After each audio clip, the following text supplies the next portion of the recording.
Аға сол документтің бәрін аға жөндеп жүретін. Бекатаяға мені сол Жұматаяға.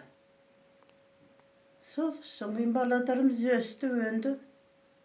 Соңын енді ұлымызды ұяға, қызымызды қия қондырып, қара шаңырақта отырмыз.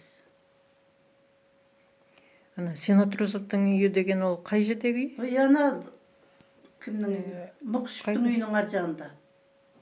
Бер жағы Мұқышев пен Қапаның үйінің екі ортасында. Бір жаман үй болған. Сонда тұрғасыздар, иә? Сонда тұрған, өзі де құлап тұрған.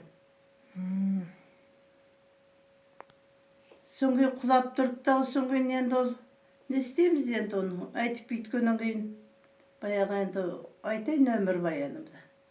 Соңғы Құмарқаның келіншегі қайтыс болыпты. Сол жылдары қайтыс болған ғой деймін, білмеймін. Соның кейін біздің үйде малы бар, бала жоқ. Сен енді мен жаңғызбын. Осы бала менің баладарым болсын деп, мені марттың 28-інде осында көшіріп әкелді. Қай жылы сонда? 74-те көшіріп әкелді мен осы үйге. Содан тұрып жатырмыз міне. Мен өз бірыңғай өзім баладарым. Сөйтіп өмір сүрдік. Одан больницаға санитарка болып, санитарка жұмыс істеді, одан пенсияға шықтық. Санитарка болып неше жыл істедіңіз сонда?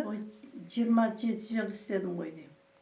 Ойбай, көп істепсіз. 27 жыл. Әйтіп, стажым енді одан да көп. Дәркеде қанша істедік. Онда керісіп етік киіп істейсің. Анандай пима жоқ. Сол өмір баяным, сол балам.